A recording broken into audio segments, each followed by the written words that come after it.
Good afternoon, accounting kids. Long time no see. Mr. Greg here. This is probably the first of many videos I'll do for you. Hopefully my acting and recording skills become better as we go. You should have already read section 11.1 in your textbook.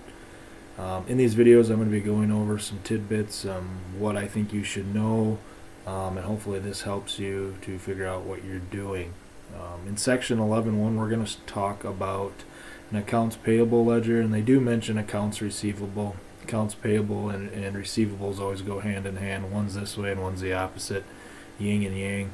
But I'm just going to give you a little lecture here, a little help on what I think is important, okay, and what these subsidiary ledgers are.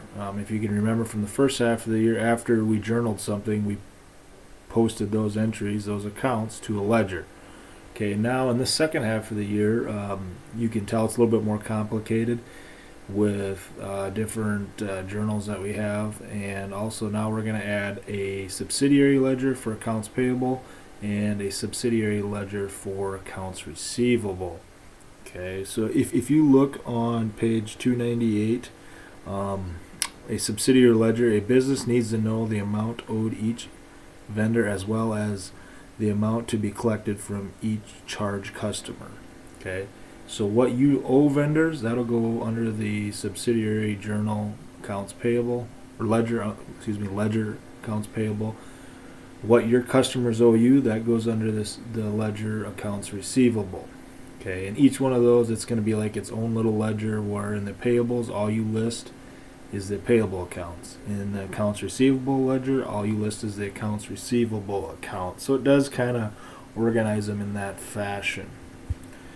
Okay, a ledger that's summarized in a single general account is called a subsidiary ledger. Subsidiary ledgers containing only accounts for vendors from whom merchandise is purchased on account or other items are brought on our accounts payable. Subsidiary ledger containing only accounts for charge from customers is the receivable. So those are the two that we are going to talk about. And just like the other ones, they do have numbers on them. If you remember first half there, we had numbers to identify each account, and they're in 5 different areas: assets, liabilities, expenses, owner's equity, and then income and revenue. They reworded that one. First half there was revenue, now it's like income statement, revenue. So that's kind of the gist of it, basically. If you look at page 300, at the top there they have a account payable ledger form. It's a creamish gold. The vendor at the top would be the company name. These are people you owe money to now, and you put the date there. If you're just starting it out, you write balance, the beginning of the month balance, and then there's 3 columns: debit, credit, and then a balance column, and it's called a credit balance column. That's where you'll always put your amount of money that's in that account.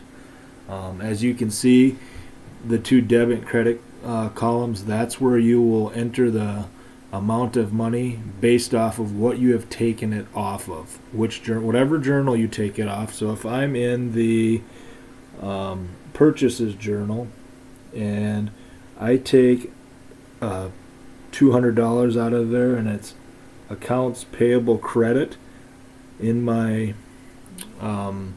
account payable ledger, I would put that in the credit, just like you did at the beginning of the year with the general ledger. If it was in the general journal as supplies and that was a debit, you would put it in the supplies account in the ledger as a debit, and then if that's the opposite of its normal balance, you would subtract. If they're the same, you would add. That would be in your ledger to get a total balance. So that's how you would do that. Hopefully that makes sense. It works just the same as it did the first half of the year. Just kind of be a little more vigilant of where you're putting things. Okay.